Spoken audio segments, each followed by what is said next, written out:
Dear students, today in the class of discrete mathematics, we will study the incidence and degree of a graph. Students, आज हम बात करेंगे कि एक graph की इंसिडेंस क्या होता है और डिग्री क्या होती है. ठीक है. इससे पहले हमने multi graph, triple graph, parallel edges और सिंपल ग्राफ ये सारे हम देख चुके हैं. Finite graph, infinite graph, isolated vertex के बारे में भी हमने देखा था. अब हम बात करेंगे इंसिडेंस क्या होता है किसी भी ग्राफ का. व्हेन ए वर्टेक्स वी आई, मान लीजिए एक वर्टेक्स को वी आई जिसे हमने नाम दे दिया है, is an end vertex of some edge E J, यानी कि कोई वी आई एक वर्टेक्स है जिसे हमने वी आई नाम दे दिया, वो किसी ई जे नाम दिया है एज का, ई जे एज के लिए एंड वर्टेक्स है, then B I and E J are said to be incident with each other. यानी कि जिस एक वर्टेक्स के लिए जो एंड एज होगी, ठीक है, वर्टेक्स पे जो एज कनेक्टेड होगी वर्टेक्स से, वो दोनों आपस में इंसिडेंस कहलाएंगी. ठीक है. जैसे ये ग्राफ देखिए, इसमें क्या है,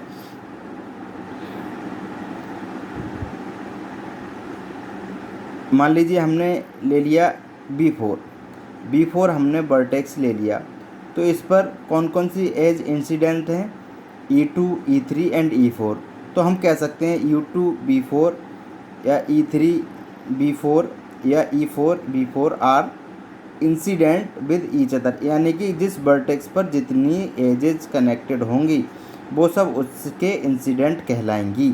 क्लियर. जैसे B1 है, देखिए B1 में कौन कौन सी इंसिडेंट है, E1, E6, E5. B1 के लिए ये आपस में क्या है, इंसिडेंट्स हैं एक दूसरे से. ठीक, क्योंकि E1 E5 ये इसी पर आकर एंड हो रही हैं. ठीक है. क्लियर.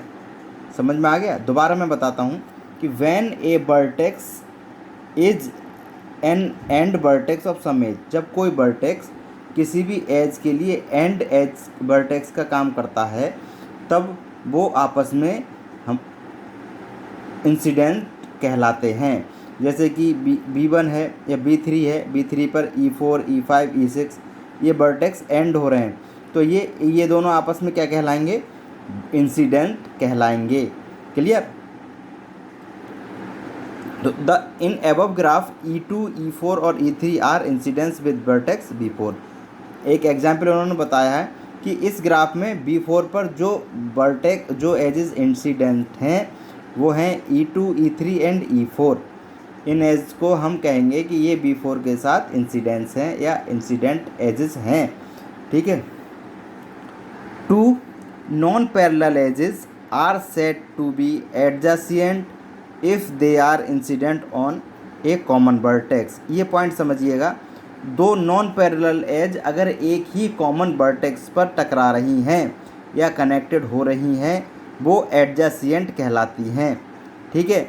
दोबारा सुनिए कि दो नॉन पैरेलल एजेस जब एक ही कॉमन वर्टेक्स से टकरा रही हैं या कनेक्टेड हैं, तब वो एडजेसेंट कहलाती हैं. देखिए जैसे B4 पर जो एडजेसेंट है वो कौन सी है, E2 और E3, क्योंकि ये पैरेलल हैं, इधर ही की डायरेक्शन में है, लेकिन नॉन पैरेलल है, लेकिन डायरेक्शन हम कह सकते हैं ये क्या है आपस में, ये हमारी कॉमन वर्टेक्स, ये एडजेसेंट एजेस हैं.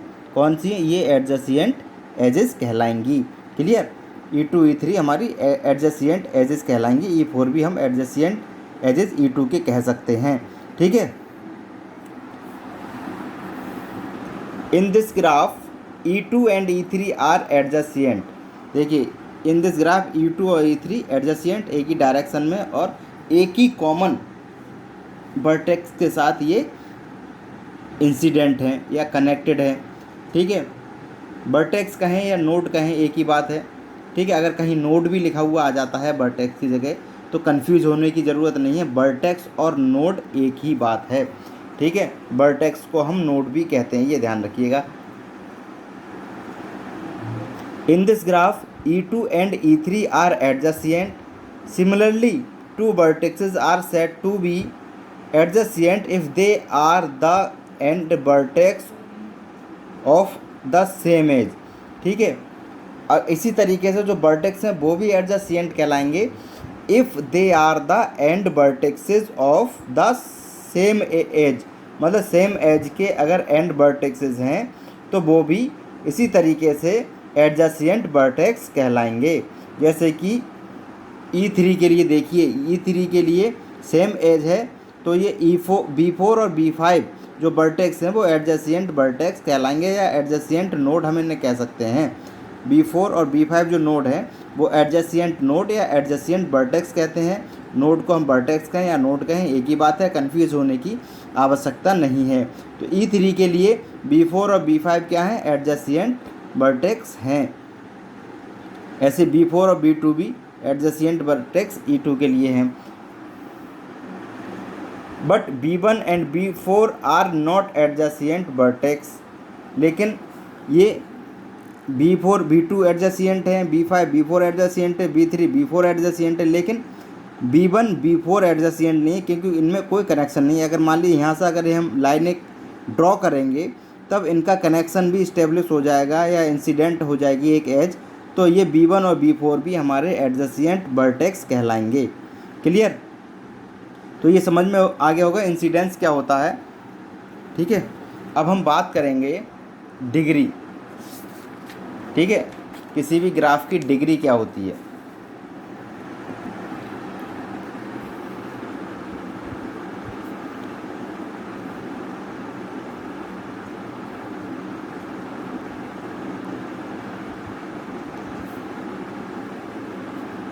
डिग्री के बारे में देखते हैं। The number of edges incident on a vertex that is called degree. मतलब एक वर्टेक्स पर जितनी एज इंसिडेंट हैं वो उसकी डिग्री कहलाती है। इसकी डेफिनेशन लिखें, the number of edges incident on a vertex VI, ठीक है, इज कॉल्ड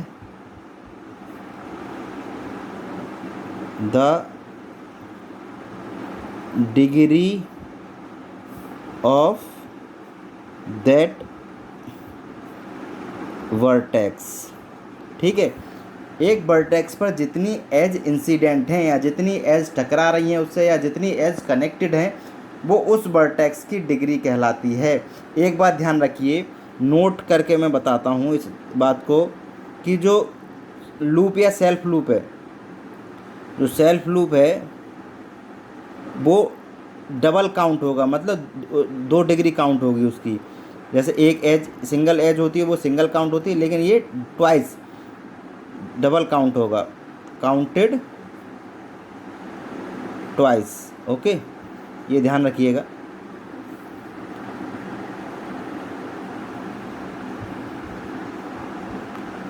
इसी तरीके से इसी फिगर में हम बात करते हैं।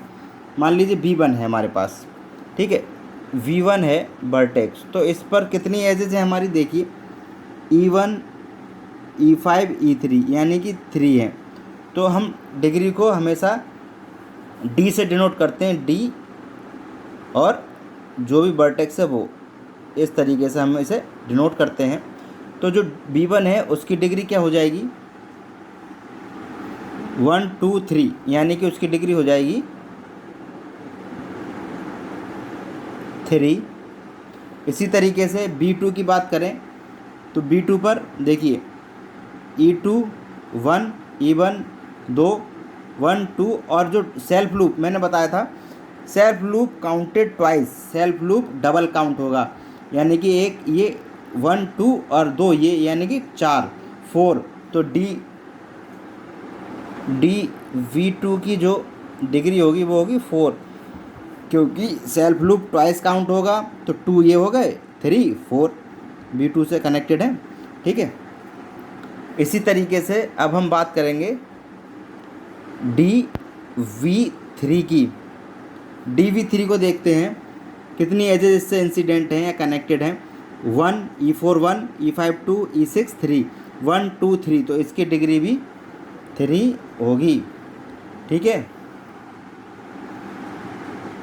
इसी तरीके से B4 को देखते हैं।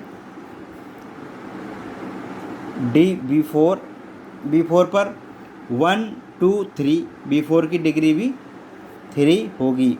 अब हम बात करें B5, इसमें देखें तो B5 में एक सिंगल E3 तो कनेक्टेड है, तो इसकी डिग्री 1 हो जाएगी।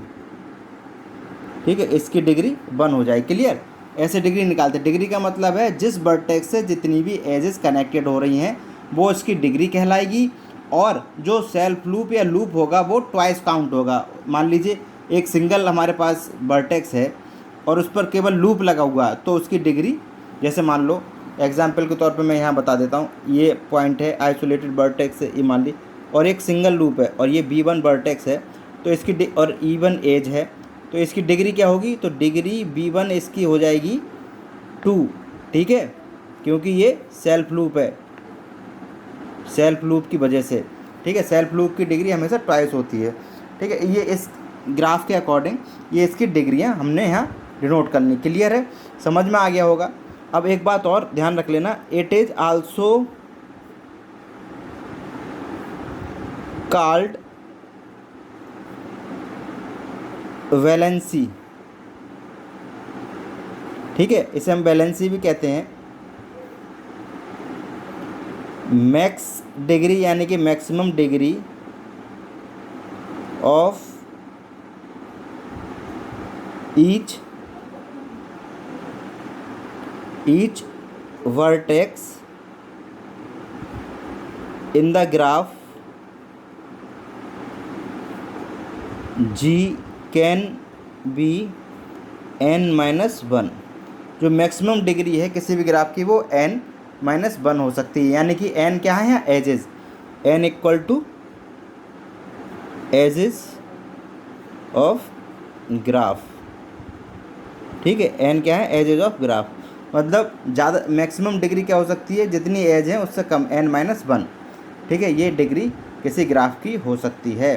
ठीक है, मैक्सिमम डिग्री किसी ग्राफ की। तो स्टूडेंट्स, आज के वीडियो लेक्चर में इतना ही, कल इसके आगे की बात करेंगे। Okay, thank you.